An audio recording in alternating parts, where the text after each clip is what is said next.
Did you know that there are over 65 million Gen Xers? Yet so few financial advisors focus on Gen X. Why?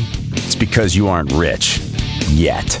Welcome to the Gen X Money Advisor with Michael Labos, certified financial planner, certified college funding specialist, and founder of Gen X Wealth Partners. This podcast focuses on the specific needs of Gen Xers by a Gen Xer. Get ready to explore topics that will help you get your retirement on track, maximize your dollar towards your child's education, and successfully manage aging parents. We will even sprinkle in a little health and wellness, travel and leisure, and time and stress management. Come and experience the expertise of Michael and his special guests who focus on enhancing the quality of your life today and in the future.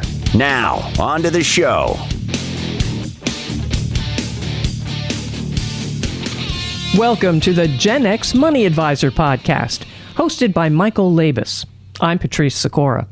This is the first episode of Michael's show, and I admit I really enjoy these inaugural conversations because today we get to learn all about Michael from Michael. And we're going to start at the beginning, Michael. How did you make the decision to get into this industry in the first place? That's a really good question. I thought about this, and when I was young, right out of college, I had this really idyllic view of the world.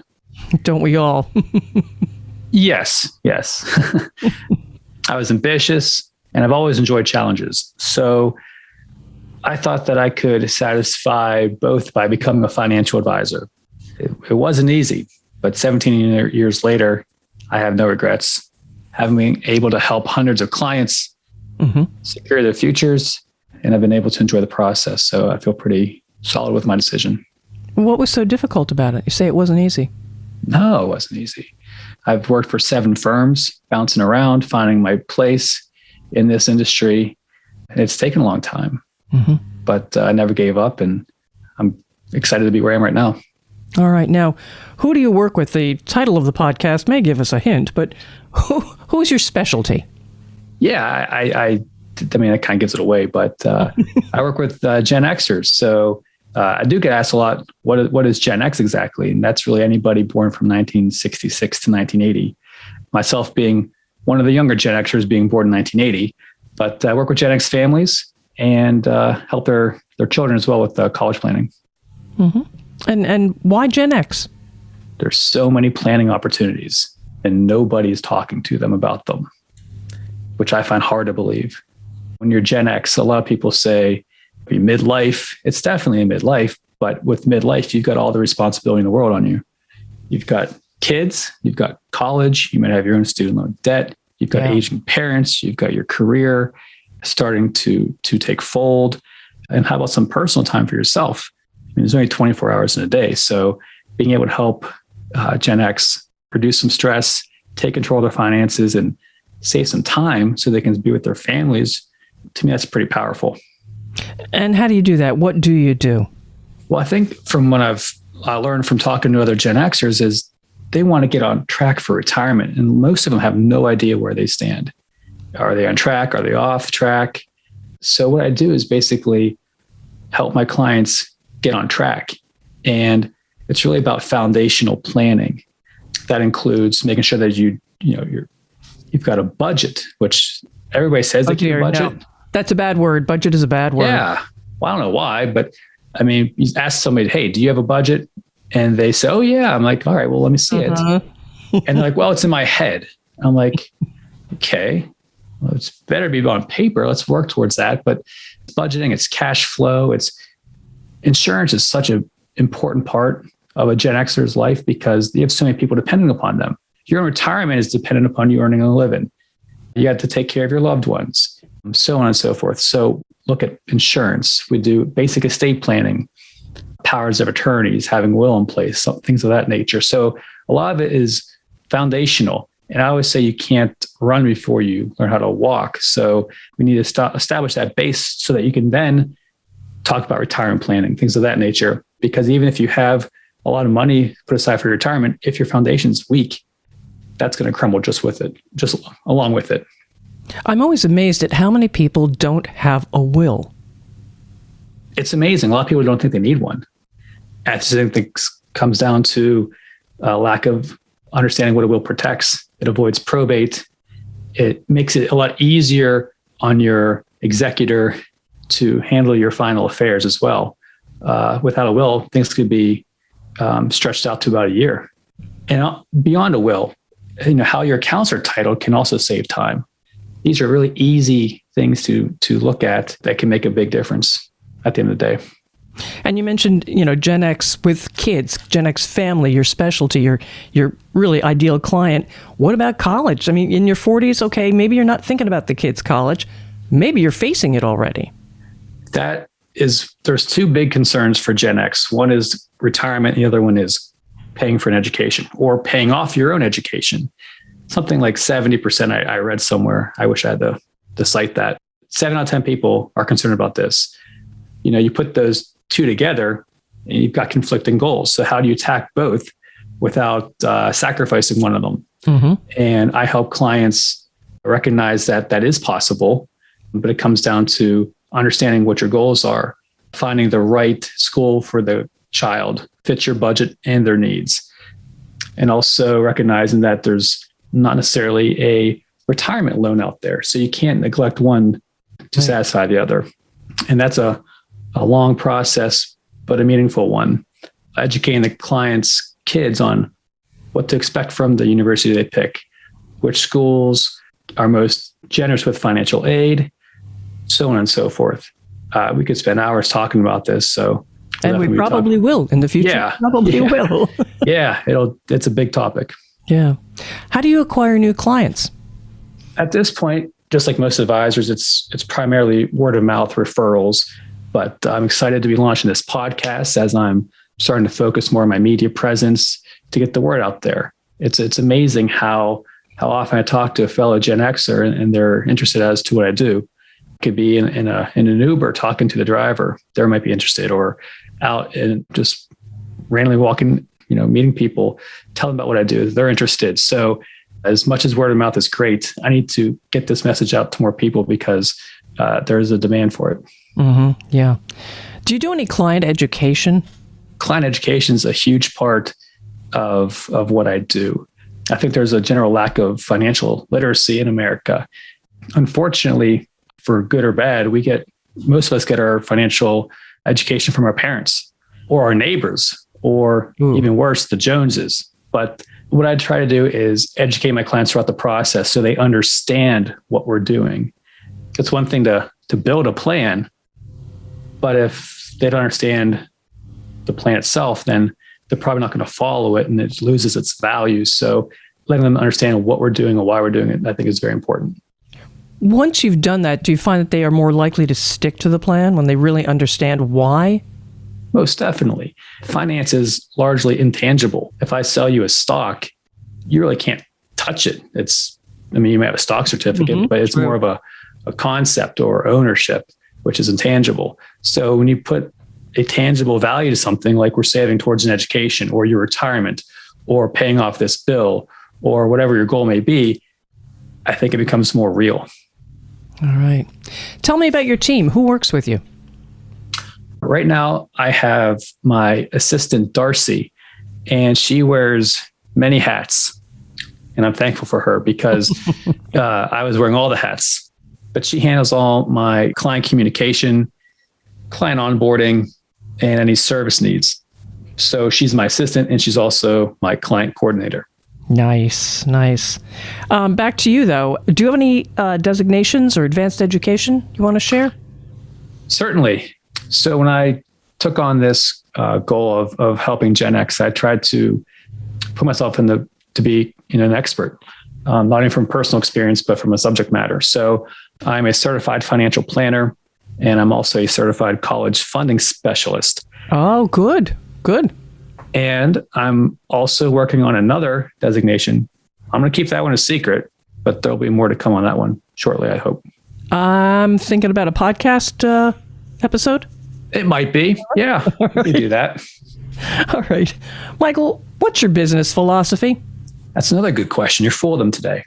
So having done this for 17 years and sat in a lot of chairs in a lot of capacities. I worked at a very small regional bank in Indiana. I worked for a big wirehouse. I've worked for a regional bank. I've worked for an insurance company. So you've seen it all. I've worked with another private advisor, and now I have my own company. Yes, I've seen everything basically. And I recognize what worked and what didn't work, and where the industry is going and where it is today. So I think that most advisors are what I call asset gatherers. And I didn't want to go down that route. I think that model is fading slowly, but it's fading. So my business isn't built on gathering assets per se. It's built on helping families take control of their finances. And instead, I focus on my clients' overall planning needs, which I find much more meaningful than basing a client relationship on how much money they have with me, but rather than the plan that we're building and working towards. All right, Michael, when you're not working, and we've been talking about your work and your philosophy, what do you like to do for fun? Well, I have a lot of philosophies on things here, but my philosophy on fun is work hard, play hard. I like to keep active, and I like to exercise. So I golf, I run. I also go to the gym. But besides keeping active, I love to travel.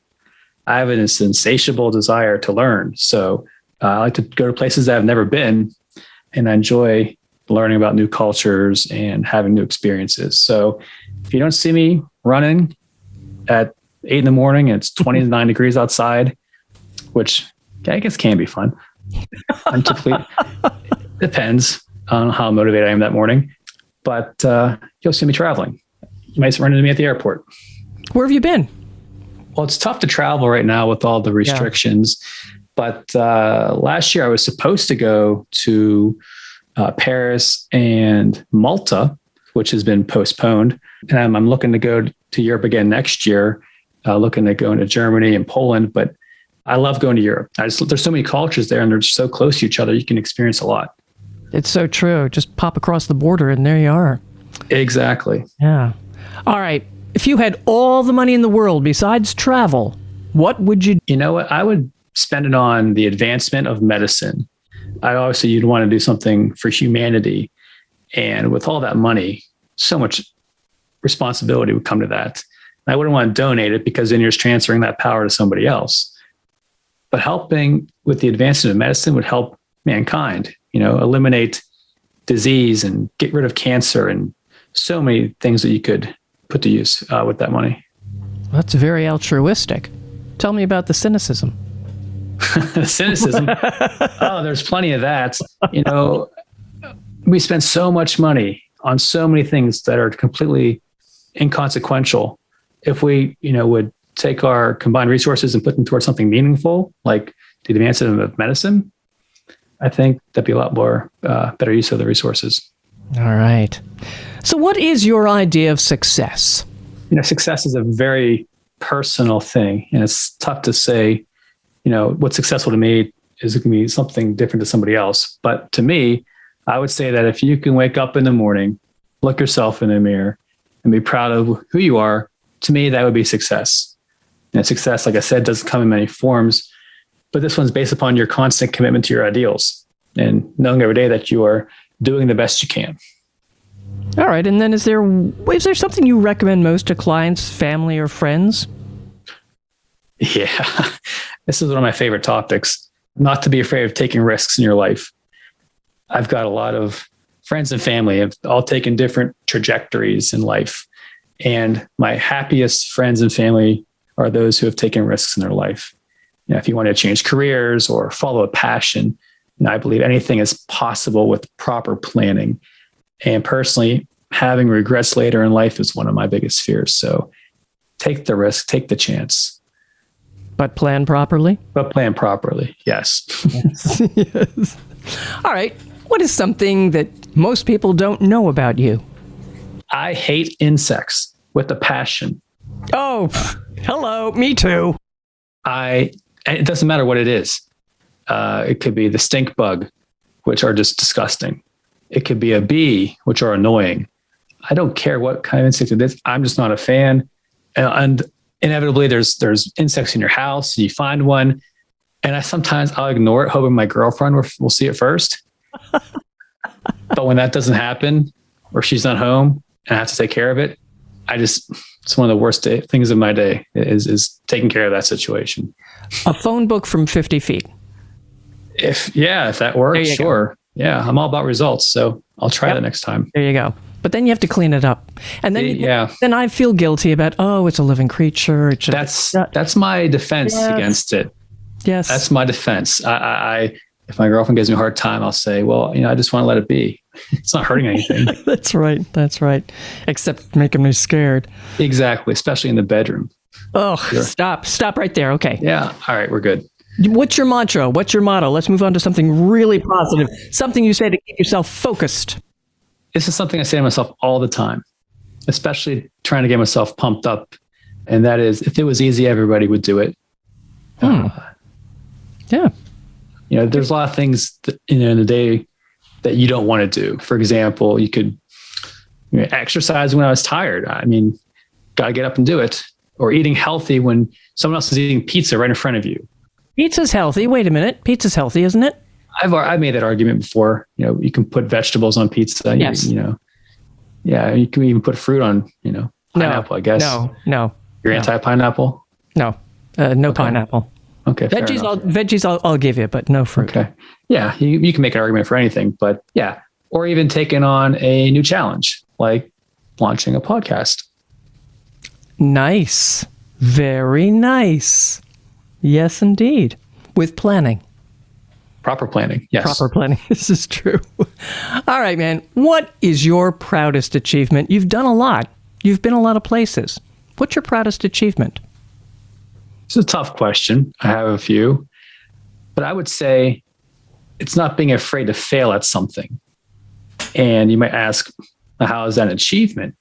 I've failed many times in my life, but I've never given up in the process. And failure is part of the process of becoming successful. Mm-hmm. And if you don't have any failures, all that tells me is that you're not trying anything new or you're not taking any risks.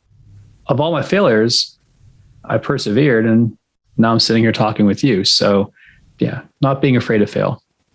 All right. I like that one. And yeah, you're talking to me, but you have the attention of a lot of people now.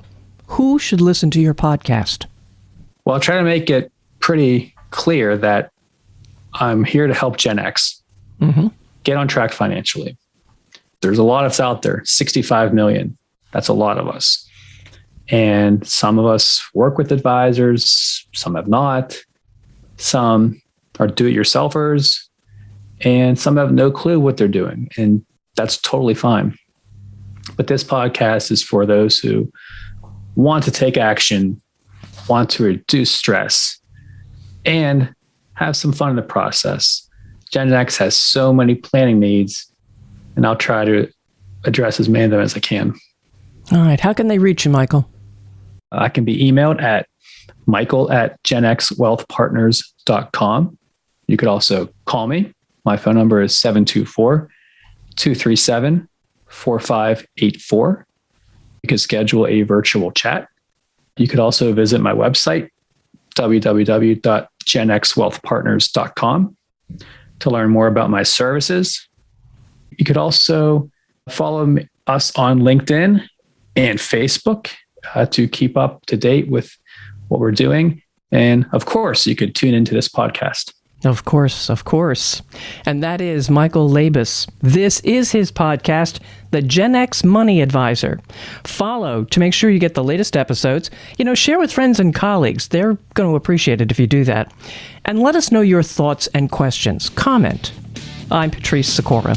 And let's talk again later. Thank you for listening to the Gen X Money Advisor podcast. Click the follow button below to be notified when new episodes become available. The information covered and posted represents the views and opinions of the hosts and/or guests and does not necessarily represent the views or opinions of Gen X Wealth Partners. This content has been made available for informational and educational purposes only. The content is not intended to be a substitute for professional financial advice. Always seek the advice of your financial advisor or other qualified financial service providers with any questions you may have regarding regarding your individual situation. Securities offered through Kestra Investment Services, LLC, Kestra IS, member FNRA SIPC. Investment advisory services offered through Kestra Advisory Services, LLC, Kestra AS, an affiliate of Kestra IS. Gen X Wealth Partners is not affiliated with Kestra IS or Kestra AS.